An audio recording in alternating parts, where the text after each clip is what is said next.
Through countless excuses, doom scrolling would find its way back into our lives. This is your reminder to be mindful of that. Whether you feel this accumulative, gradual building anxiety, you're getting more and more resentful, you're losing sight of your goals because you keep looking at your friends receiving rewards without seeing them put in any effort to get it. That addiction to doom scrolling will creep back into our lives in small doses. Whether we're taking a shit, queuing up for something, before bed, right when we wake up, in between tasks. And what happens is real life becomes tremendously boring because you're exposed to gorgeous baddies all the time, and some will argue that this comparison is very inspiring, which I kind of agree, right? But the problem with that is you see all these people get their rewards without the effort put behind it. And not only that, your brain is being fed rewards without you putting any effort into it, because you're almost experiencing those rewards vicariously through them and having this weird pseudo interaction with all these gorgeous women as you stare at them, dancing on your screen like a fucking special person. It releases that oxytocin, those endorphins, and makes you feel good.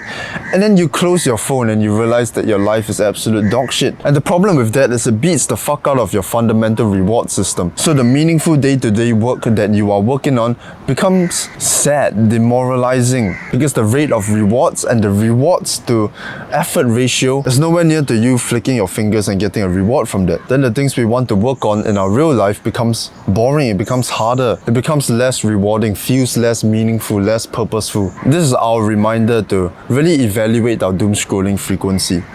One of the worst part of doom scrolling is sometimes we are fully aware of it. We are fully aware of how bad the effects are, but we are drawn and stuck. This application is perfectly tailored and split-tested to draw our attention in. Maybe the effects aren't so bad now, but you know that it builds and builds and it gains momentum, and soon it affects our lives. And then soon we'll have another burnout again. We'll be overstimulated again. And we don't want that to happen. We can't afford that to happen, because this year we want to actually change our lives, right? So we can't afford that.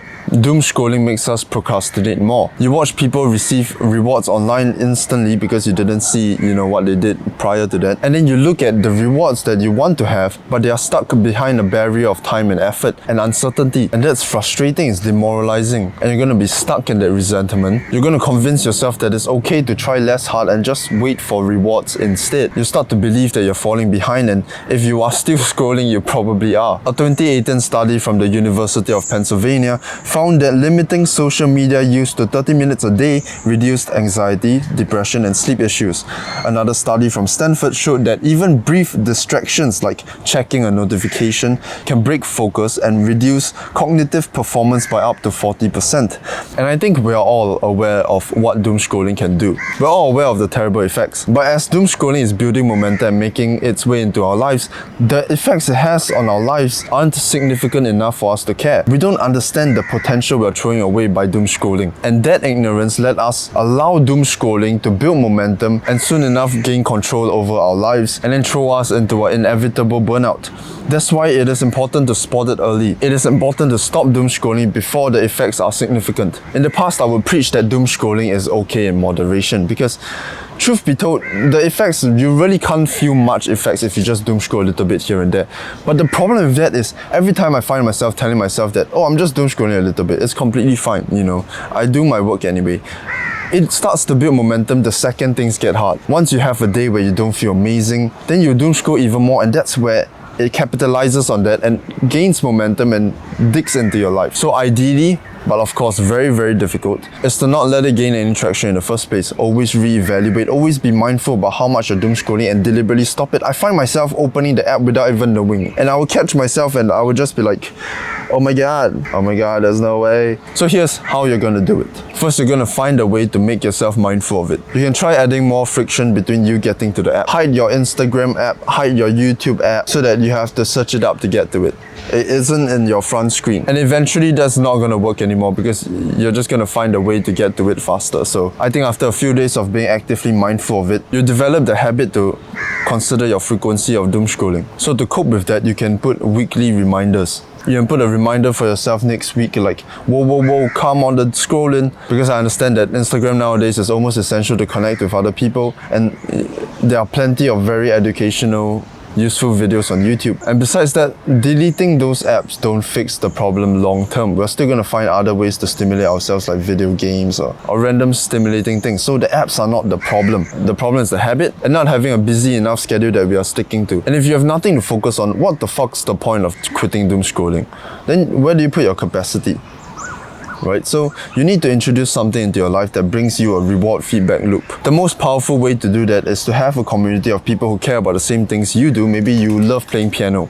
So now you have a community of people who play piano. And then whenever you learn a new song, write a new riff, sharpen the way you play a certain song, you're able to send that to your friends and they're able to tell you that they're impressed or feedback how well you did, challenge you. And you can do that for them as well, and that keeps you accountable. If you don't have friends, it's fine. Create to-do lists. Checking boxes feels fucking amazing, especially when you're not doom scrolling anymore.